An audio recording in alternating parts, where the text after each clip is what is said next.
In case you missed it, the evidence files in King Von's murder case have now been released, revealing that the man responsible for Von's death even had his own section in the file, which included his direct words to Von.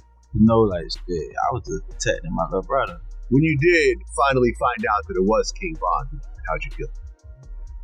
I was like, damn, if bro and did that stupid shit last night, it still would have been alive. That's how I was. But I was like, shit, I ain't no the type person I am. Like, I'm a humble person. I ain't no disrespect to like his mama saying like that, because I could easily get on that type of stuff and be clout chasing type. Like, I ain't on that type. I'm a humble person, but it's like they ain't never popped that shit off. That shit never happened like that. Also featured in the evidence files was that same man, Lowell Tim, revealing what King Von's final words were. The files also exposed inconsistencies in the entire murder case.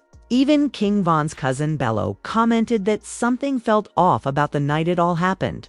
His security guard let him walk. You get paid he get paid to protect. How the f you let him walk over? Like, you ain't supposed to let him fight. You ain't supposed to be touching nobody. Security guard, if anything, you make sure Quando them leave. Whoever else they was with, you make sure they leave. How you let him walk over somebody that's the reason y'all here, the reason everybody in this parking lot here, this man right here making the money, y'all his consequence. That security guard, it's unfishy with him. That's why he deleted his Instagram. Right. So I definitely feel like it's foul play. I don't know where it's coming from, but I definitely feel like it's some weird. This comes in response to the release of the body cam footage, where chaos breaks out. People are seen panicking, screaming, and trying to figure out what's going on, while Von's bodyguards are just sitting there, not protecting him.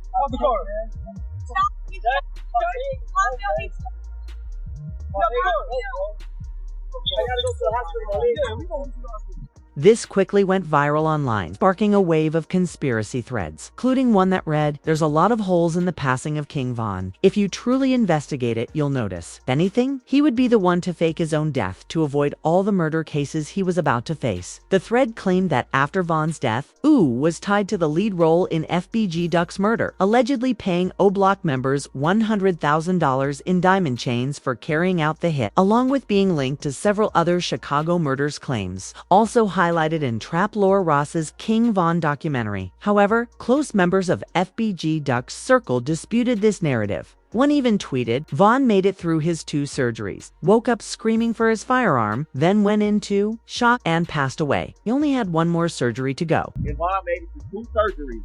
He got 3 surgeries, so he made it through 2 surgeries. And then after the second surgery, he hopped off the bed and started fighting the nurse that where his foot at, and he went into the shop. So he was Wow. How hours later, Taylor knows he fought the nurse. He the one told me that. His mama didn't even know that. How do you know what's going on inside the hospital? That because she was here at the hospital. This is also tied to the newly released King Von murder case files, which confirm that Von was still alive after being shot. He even made it to the hospital. With this information only now becoming public, many are questioning how Boosie knew 2 years ago during an interview that Von never even had a firearm. In that same interview, it was mentioned that Von woke up startled, looking for a gun that wasn't there. Like you said, the King Von situation. There was absolutely no reason for Von to be rolling around with that dude. Like, there was no, especially since he had security. Like, someone should have jumped in. It should have never even. I almost feel like if you have real security. I feel like they would have been more ready and calm. Sad, man. Sad. I mean, the whole King Von thing is really man, that f***ed me up, for everyone right now. That f***ed me up, bro. I like King Von. This makes the story incredibly confusing, but when you investigate further, the holes in the narrative start to appear, and the truth becomes clearer. On November 5th, 2020, King Von and his crew were preparing to head to a club in Atlanta to celebrate his album release. The night was meant to be a major celebration of Von's life and rising success, growing up in a dangerous place like O Block. Vaughn had many enemies and fully understood the risks of being caught lacking in public. To protect himself, he took extreme security precautions that night, hiring 20 professional security guards and rolling with 15 to 20 O-Block affiliates, all spread out across 8 different vehicles en route to the party.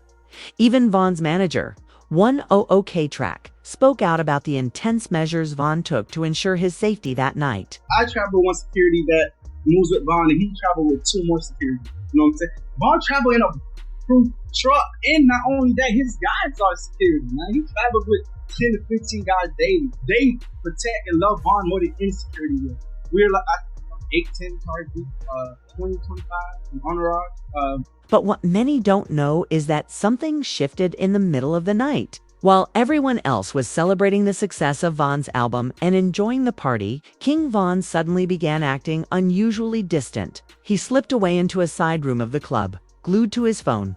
It's rumored that around 2:30 a.m., he began receiving text messages from NBA YoungBoy affiliate Quando Rondo. Not long after, Vaughn and his entourage started leaving the club.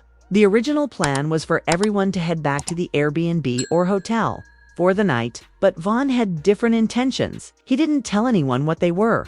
Everybody's mind leaving the club is that we're going to a hotel in Airbnb. So that's normal routine. Club you went to, the after hours wasn't getting paid for it. And I have no acknowledgement of his team that had no acknowledgement of.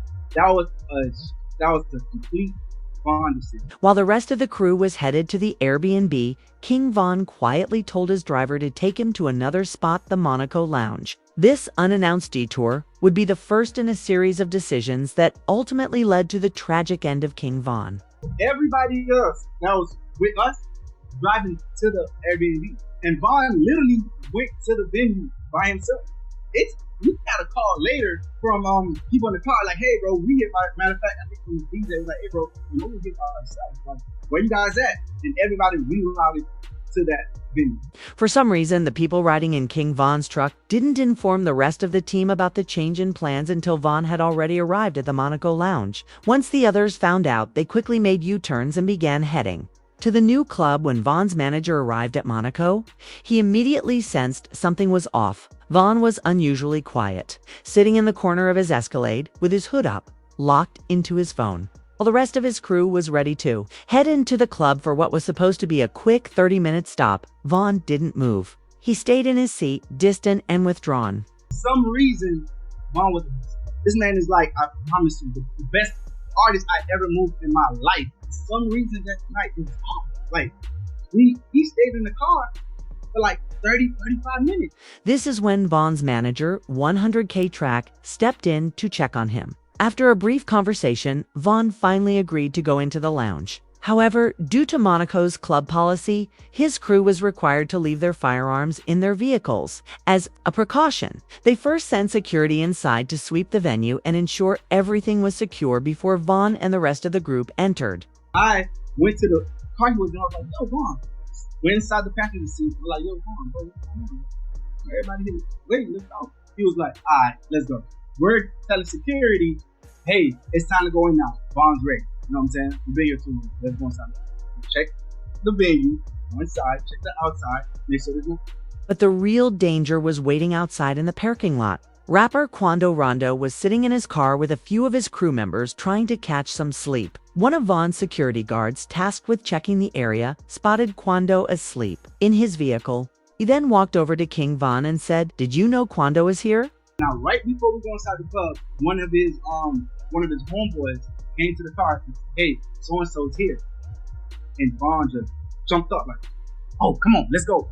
King Von reacted instantly, jumping out of the truck to confront Quando Rondo. With the two clearly having exchanged texts beforehand, Vaughn's team tried to calm him down and prevent a scene, but he pushed forward. He walked around to the front of the white vehicle and immediately started swinging at Quando.